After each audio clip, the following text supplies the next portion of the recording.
Do the stars have all the answers? Well, we're going to find out today with my new guest. It is Andy with Mindset Matters More. And you're going to notice that today we have a little bit of a different format. I am interviewing other coaches that have special practices in their own realm of coaching. And so today's guest is a multi-passionate force of nature, Kenya McGuire Riley. She's a certified health and wellness coach, astrology guidance coach, angelic Reiki practitioner, recording artist, educator, and former licensed physical therapist, all driven by her deep calling in the healing arts. With a master's in counseling and her boutique practice, Finding Your Voice, Health and Wellness, Kenya helps diverse women transform their mindset and step into meaningful, aligned lives. By day, she serves as assistant professor and director of student development, culture, and well-being at Rush University in Chicago.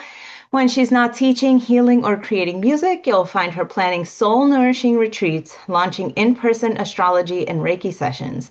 In 2026, she's going to be co-creating the innovative Inner Quest Academy micro school with her husband and dreaming up the next beach adventure.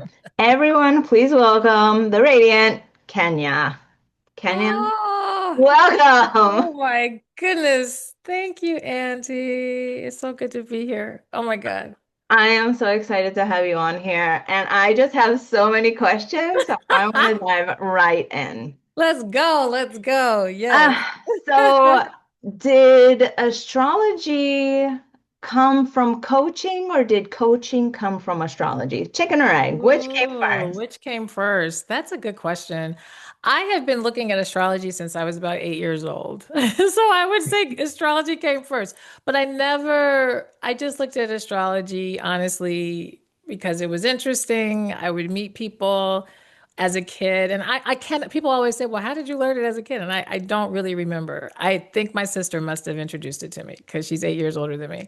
And she's into astrology. But at any rate, I just thought, oh, as a kid, I really normalized astrology. I thought everybody knew what their sign was. I thought everybody realized if you were a Scorpio, you were this way, Gemini, another way, whatever. Really wasn't thinking of it deeply. And it wasn't until adulthood that I start learning, obviously, all the things that people, the more controversial things, honestly, I think astrology is just now resurfacing again. It's in another cycle where people are, investing time and understanding. But yeah, I didn't really, I kept it kind of to myself. And it wasn't until I did a lot of my own deep healing work, probably about 15 or so years ago, that I revisited astrology in a way.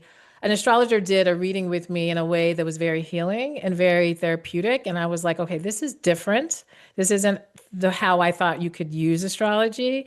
And so I really just kept it in my pocket. Again, just used it for me. Didn't really think much more than that and didn't know it. Knew enough to understand my moon, and my sun sign.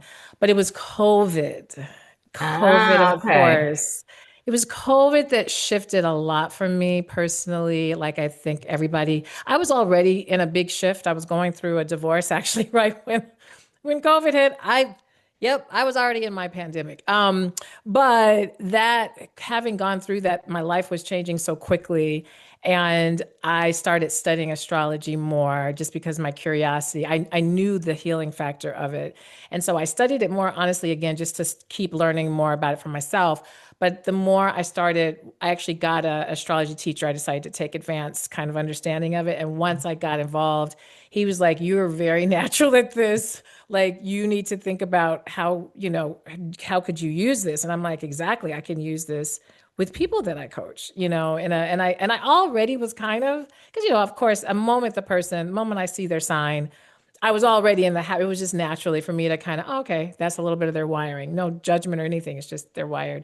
So, but then that's when I started incorporating it in the coaching, when I started learning it on an advanced level and just saw how profound it is in better understanding how you're wired, and the blueprint that you're here Well, for. that's amazing. It's almost as if they were meant to be joined.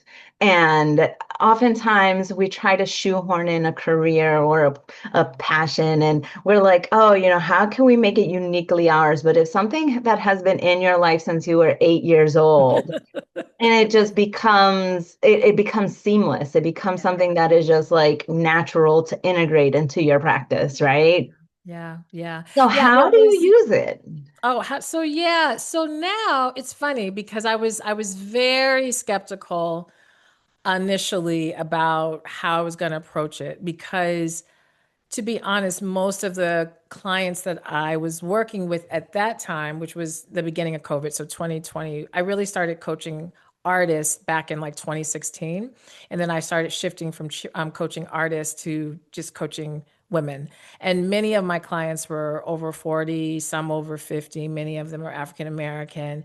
And there has been, I believe, and I think a lot of people in the Black community would say, this kind of weird stigma around astrology. And that goes into a whole nother podcast or we might get into it. I don't know how it's been demonized and all the things, right? So I had a lot of clients who fit this, demographic of being Black women over 40 and so forth. And I'm like, oh dear, like I don't want anybody to feel like they have to do astrology or anything like that. So I really was kind of, again, being a little bit more behind the scenes. And then what started happening when I kind of bring it up, more and more people were like, no, I'm actually curious. Can you tell me a little bit more? And then I was like, yep, let's go for it. And then I started realizing, okay, those clients who are open to astrology, we can really do some profound work, some profound healing work by incorporating it. So I just started coming up kind of with my own modules, I work very heavy with certain placements in the chart because they point straight to healing Yeah. and transitional work when we're in these different phases that are a little bit harder in our life than in different cycles, because that's what astrology is. So yeah, and so now though it's at the point where yes, I'm doing pure readings. It's not even people that are necessarily getting coached. I'll just do readings. I call them guidance readings because I don't want people to think that they can just come. This is going to be pretty much like a coaching session. We're going Yeah. to learn a little bit more about you and see kind of where you can evolve. And I just started doing tutorials, one-on-one tutorials. So for those people who want to learn astrology and how it works. So it's really evolving. I did not plan this. I'm constantly trying to catch up to my life. I love that phrase. I love that phrase, just trying to catch up to my life. It's like it's guiding you and you're looking one way and you're like, oh, I have to go that way. Yes. Okay. That's Yes. so, oh my God, I love that saying. Yeah. And to your point, I'm actually in that right now. So I don't know if you know this, but like I'm leaving for Guatemala in 2 weeks. I And know this I'm is gonna the be time of there. year that you go. Yes. Yeah, Yes. and I'm leaving in 2 weeks and I'm gonna be there for 4 months and I'm like deep into oracle cards and manifesting in this, but I feel like I'm going to this heavily Catholic culture because Mm, that's what I'm exposed to. And so, anything that isn't in of the Catholic Church is very much like taboo. I mean, yeah. and I have been meeting so many people from Guatemala lately that are into oracle readings, manifesting, but they're like outside of, Guatemala right now. So Yeah. I feel like Yeah. I'm calling them in to my Mm-hmm. own practice. Mm-hmm. Do you find that once you started incorporating it, you started calling those people in too? Absolutely. Absolutely. Yes. A lot. And that's to the point where literally finding your voice was really intended and originally for over 40. But since I did astrology, I started drawing in so many more people under 40 that I'm like, okay, this doesn't really match anymore. Like that I really need to be talking beyond that demographic. So absolutely. And I'm actually in the name of the business never had after 40, but my website says after 40. I had a podcast after 40. And I'm like, okay, we can't really do that anymore because yes, many more people have been coming in for sure. Yeah. Yeah. And that's the Yeah. thing about alignment, right? Is that not Yes. only when we show up in our own authenticity, we start pulling in people who align with that, who Absolutely. desire that, who want that from us, because that's what we're called to do, right? Absolutely. Absolutely. Yeah. Yeah. And I mean, I don't know. Do you follow human design at all? Are Yes, I you just had okay? mine done. So crazy. And they all are very like they intertwine each other and build upon each other. But my human design is I'm a generator, and generators are supposed to wait for things to come to them and then generate from that. And so like my life definitely plays out that way. So I'm even in a season myself, like, okay, wait a minute. I did not have this astrology bit. I didn't have that on the forecast, honestly, when I was building. finding your voice. And it's become probably the most magical part of what I do. So I've been having to kind of reevaluate, like, okay, how do I want to, kind of keep going? How do I want this business to evolve? How do I want my retreats to evolve? All of those things. So Do yeah. you incorporate them in your retreats too? I do. I do now. Yeah. It's a smaller piece because again, I don't want people to feel that I am having a specific astrology retreat actually in the spring because I have a group of women who have been really learning about themselves through the lens of astrology with me for the past almost 3 years now. They've been meeting virtually and they've never met each other physically. So we said, okay, we need to do a meetup, retreat, something. So we are doing, but that's private just for them. So that's not open to others. But the other retreats I do, I absolutely, people can, they can book one-on-one readings with me during the retreat. I create, space during the retreat for that. And I've had not every retreat, but I've had points at which we'll have kind of a soul-inspired day and expose them to oracle cards and expose them to astrology, human design, just these other ways of going about seeing themselves and their soul's development. So yeah.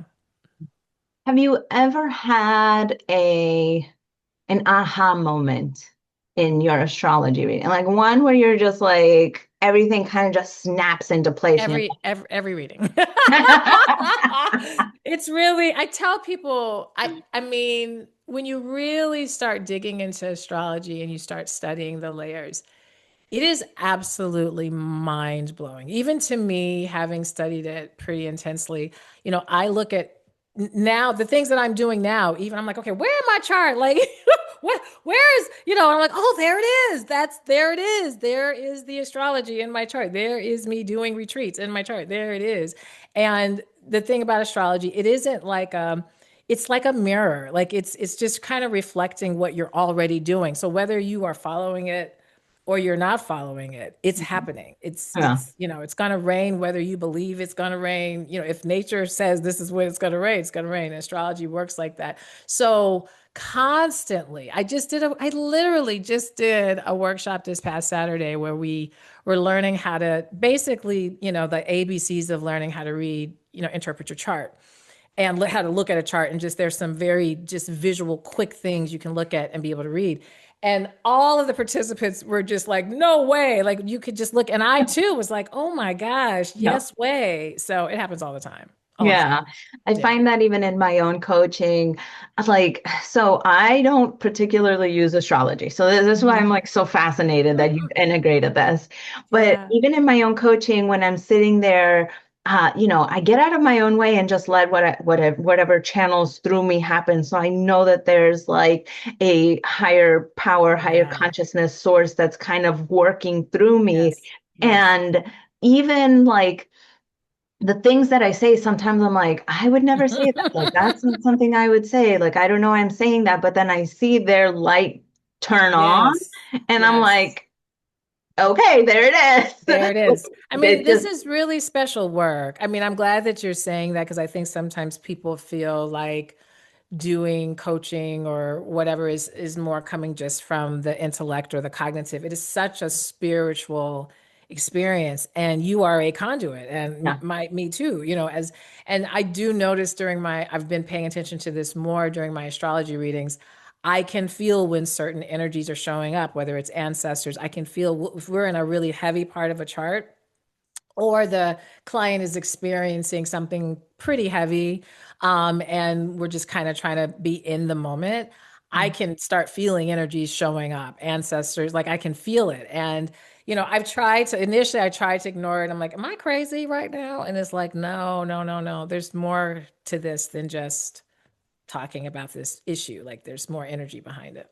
right. And it's definitely something that's like, you never know what's going to show up, but then it just all kind of clicks into place Yeah, when it needs to click into place. yeah, yeah. And so the further you got, so you said that you got into this when you were young. Like, how deep did the rabbit hole go for you? So when I was little, so I don't know how old you are, Andy, but I will just go ahead and share. I'm 53, so I'm a 70s baby, 70s and 80s baby. So I probably started looking at astrology when I'm in the late 70s, early 80s. So back then we had newspapers and newspapers were delivered, every day. And so they used to have the horoscopes in the back of the paper. And horoscopes were kind of everywhere. They were in the back of the paper, back of magazines. And so the furthest I went as a kid was just I just would read every sign's horoscope. Yeah, so that really helped me understand the energy behind every sign. But I didn't know what I was doing, right? I'm 8, 9, 10. You don't know what you're doing. I'm just reading. And it was just really interesting to me. And so I didn't go really down. I didn't know anything past. And horoscopes, do understand when you are looking at a horoscope there and you think, oh, I'm a Cancer. So you think you're going to go look at what it says about Cancer. But that's not how it goes. They're doing it based on your rising sign, right? Yeah. So I didn't know this as a kid. Okay. But some of the elements, they do cross over to the sun signs too when you really start digging into the astrology. But I didn't know that there was a such thing as a moon sign, a Saturn sign, a Jupiter sign, Venus sign, a Mars sign. Who knew any of that? And I honestly didn't. I didn't really, really know that until when I had my own spiritual kind of reawakening and when I met with the astrologer who started helping me through some healing work. They showed me kind of my whole chart. We focused though more on my moon sign and my sun and my rising, or at least that's what I remember. Mhm. So that's when I started going down more of the rabbit hole of Capricorn because I'm a Capricorn moon and I could connect to Capricorn. I was like, that's me, like that's me. And so I started really going more down the rabbit hole of who is a Capricorn because I felt really connected to that. But I didn't really go through it wasn't honestly till COVID. So I would say 2021 is when because I started taking the advanced training then and that's when I was like this is freaking crazy. Like this Yeah. is spot on. Yeah. Yeah. Like I've always felt that my sign, so I'm a Capricorn also, Yeah, yeah. but my Capricorn always felt kind of superficial. And so I Mhm. started learning about Kabbalah and learning about the second node and where my Mhm. tikkun is in, and like my tikkun is in Cancer, and like all my like, really things that I need to work on are in signs of Cancer. And I'm like, Uh, wow, like it just like blew my world open. yeah, The sense yeah, of control, a sense of like letting go and trusting and giving people their, the dignity of their process and the things like all that yeah. stuff that just like happens. I'm like, that Uh, is me. yeah, That is me. Like really 100% like so yeah. I totally get it. To your point, like you said, the Capricorn didn't really, but if you notice that Cancer was actually a lot, Cancer is the sister sign to Capricorn. So they sit across from each other. So that means you're always kind of in opposition with this energy, which would, Mhm. yes, definitely leave you not always fully connecting to the Capricorn. So, but if people could learn that, then Yeah. it would be like, oh, that's why I don't feel so much like what I read or hear people talk about. Yeah. Yeah. Yeah. And I grew up in the age of Walter Mercado. He was on Univision with his Mm. like gold capes, and he would be on the Spanish channel, and he would read your horoscope every Oh, day. And I oh my like, gosh. so I remember like growing up with the horoscope being like televised. Oh wow. I didn't know about that. So that But would have it, been, it was yeah. something that it was like I never really connected to till as an adult, but it was like always kind of in the background, right? Yeah. Again, family is super Catholic, so it was like Yeah. leave that Yeah. devilry alone. And it's, yeah, I mean, given what's happening, and you may have more questions regarding this, but we're in a very different, clearly, time. Like we're shifting to a completely different society, civility, all of that. And I think, this is why astrology is, I think, astrology itself gets popular in cycles depending on what society is like rebirthing, and we're rebirthing another stage of humanity. And so a lot of people are, so I think a lot of religions, a lot of practices, a lot of dogmas, all of these things are going to get challenged right now because we are all as humans shifting into a different way of existing in on earth. And astrology is going to be super, and oracle, any of the things what's considered these more esoteric mystic spaces are going to be really helpful because what we're doing and what we're shifting into is kind of quite magical. And Oh, absolutely. I personally have been feeling and witnessing that the consciousness level of the planet has been elevating, and that absolutely. more people are starting to ask the questions that are deeper, not surface level. Like we, I don't know, collectively feel like, hey, there's something that's like not right here. Like Absolutely. there's something like we're collectively feeling like, what is this that I'm feeling that is just like disjointed from this 3D reality, right? Absolutely, absolutely. Yeah, and generationally. So, one of the things that astrology, I mean, it kind of covers everything, but a deep part of astrology is you can look at generations ideologies, like what their ideology and what their pains and what they've come here to shift for us. And I think we all know that each generation is coming, to shift things and to change generational patterns. But literally, astrologically, certain planets sit still for years and years, and so anybody born in that year is going to have the same placement of a particular planet. And this is a big, big deal because what's happening. A lot of people say, oh, Gen Z, they're this, or millennials are this. But the generations come in to collectively elevate the consciousness and to challenge us, to push us to new ideologies. And so it's very, I mean, when you really start studying it, it makes complete sense. But if you don't study it, oh my God, it'll just look like what's happening, like the world's falling apart. But actually, the world is just, it's rebirthing itself. Yeah. Yeah. Oh, Yeah. I totally have felt that. Yeah. So I want to shift gears a little bit and just, Mhm. I want to know more about how did you get into the realm of coaching? Like what Mm, pulled you? The way that I define coaching is helping to mirror other people for their own elevation. mm, You know, I mhm, think therapists have their tools and techniques to really dig in there, but I think as coaches, I have felt like I've always been the mirror for people. I've always just mm, been there to witness, to reflect, and to help elevate rather yeah, than to, diagnose and label and do this, right? I mean, yeah, I, yeah, I can't do that anyways, but like I've never been called to do that. You know what I mean? yeah, Never been called to yeah. be a clinical therapist. It's always been like, okay, this is what I see. What do you think? Right, right. Yeah, this is it's kind of interesting. I again, my life just lands on me and then I follow it. Like I said, I was a physical therapist, and so for me, healing has always just been very interesting for me. And when I was in my 20s, I decided to go back to grad school for counseling because I was witnessing more of how people's bodies were so contingent on where their minds were. Like, depending Mhm. on how motivated they felt, how much pain they were feeling, how happy, how sad, that was going to dictate how much we were going to physically get done. And so I just wanted to study that a bit more so I could, at the time, thinking to be a maybe better physical therapist and not understanding where that was going to lead me. So once I got my master's in counseling, and I didn't go to become a licensed counselor, that really, again, my goal really wasn't to be a therapist. My goal was to better understand how the mind and behaviors and conditions and stories and experiences color how we live. And so coaching wasn't, I didn't even really know what coaching was. And when I pivoted my own life and I started doing music full time, I was having so many crazy things happening musically. And I had a lot of artists come to me and say, how did you get this? How did you get that? What did you do? And I'm like, oh, well, you need to do this. And I started realizing I'm using some of my counseling skills, like talking to them. I'm like, but I'm not a counselor. I don't want to.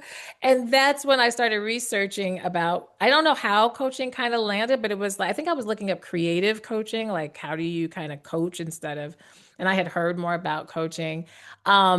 And so yeah, so as I started getting into it that way, I realized, oh, you this is more about helping people, facilitating people's back to themselves. So I feel like my theory, right? You said mirror. I tell people I'm holding a flashlight and Mm. I'm just putting the flashlight on the blind spots, on the spots that you just haven't considered, or maybe you didn't realize they were actually trying to talk to you. guiding you back to that spot, and then motivating and giving you some steps, some things to think about that could be helpful. When I use the astrology, though, it's more of guiding you. Like it, I can see the wiring of why your soul chose this lifetime. It goes that deep, and so that is really helpful because now I know, oh, the soul really came to work on this. So let's put the flashlight more in this direction Yeah. because that's more where we're going. Yeah. I love the imagery of the flashlight. I've come Mm. across that several times where it's like, everybody's walking around in the dark just Yeah. trying to find their way. And then someone Yeah. comes with a flashlight and it's like, hey guys, this way.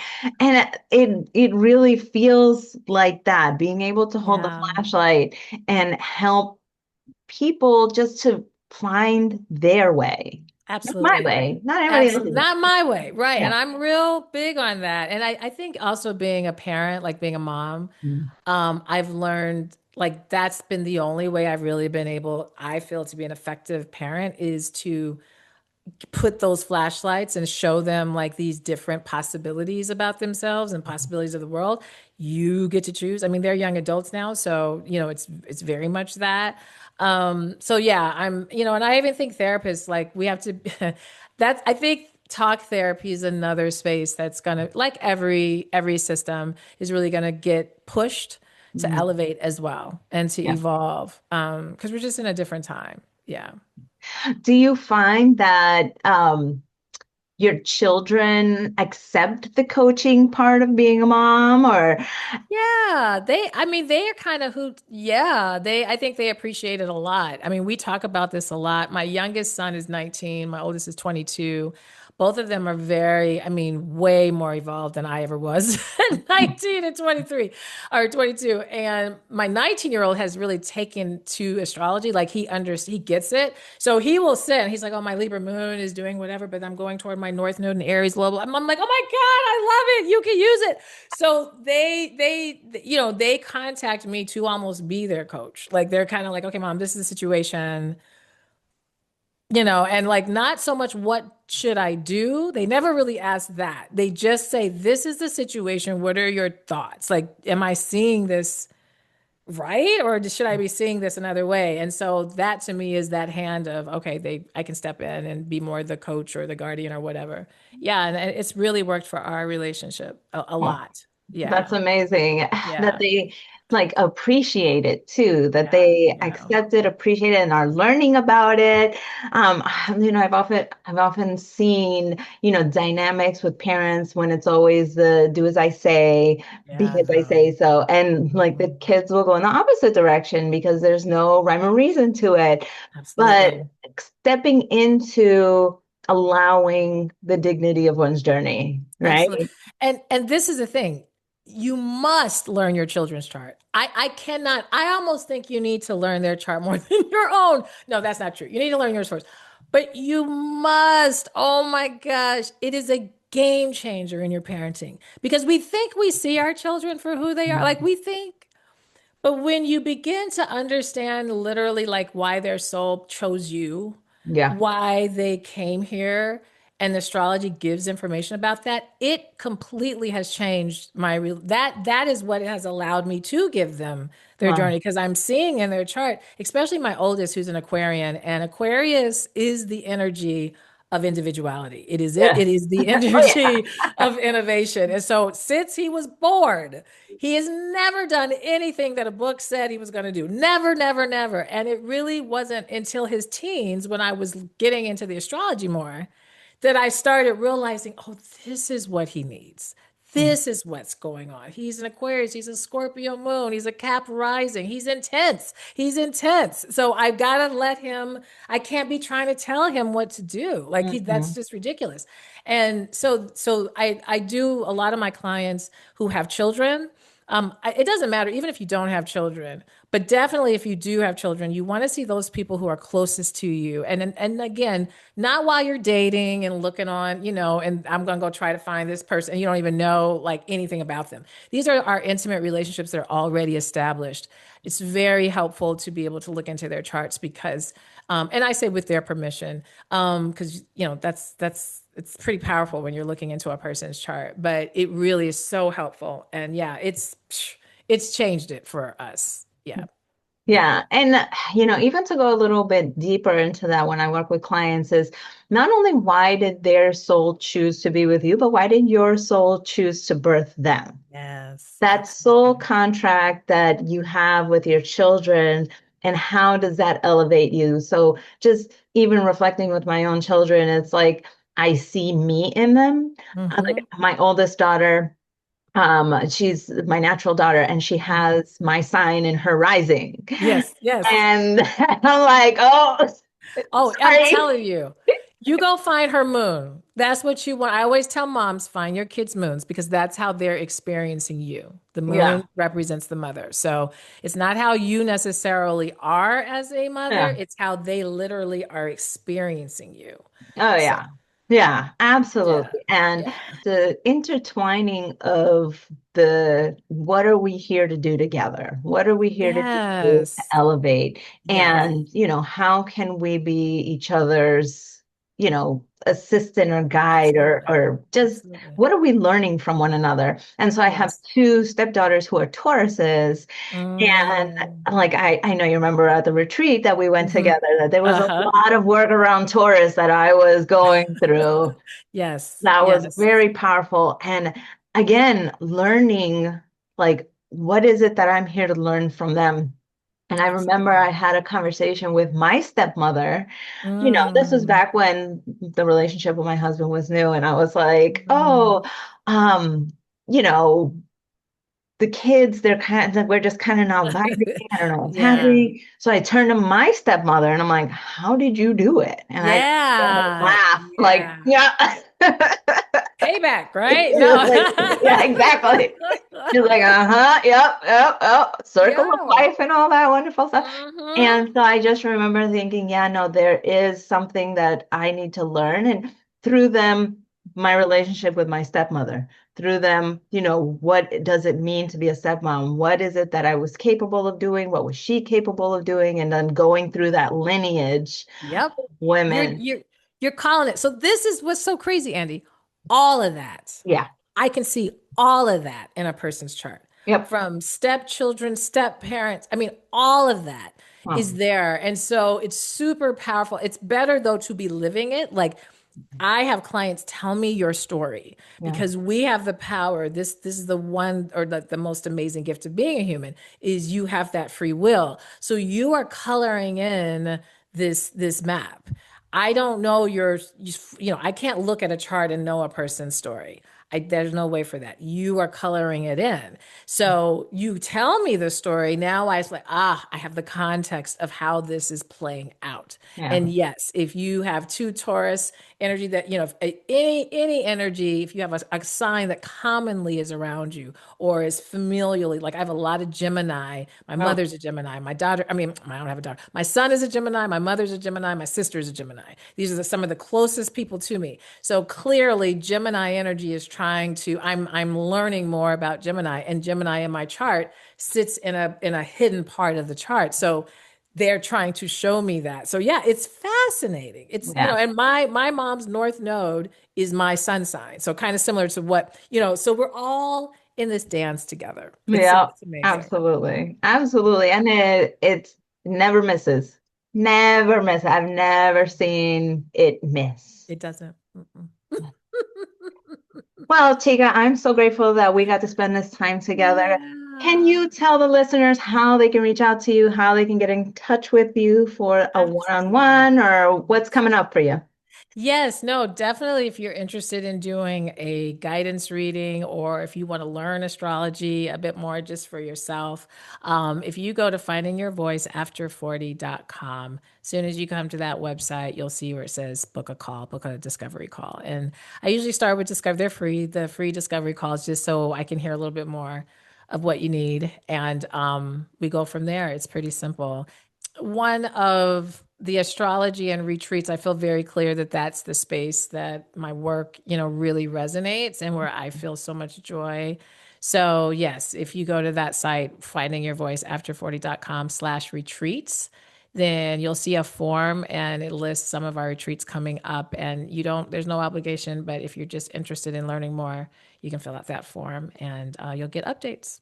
Yeah. Well, Tika, I am so grateful that you came here and we got to share Yeah, this space. I Like love it. always, sending you love, love everybody. Ah, I love it. Thank you. Thank you.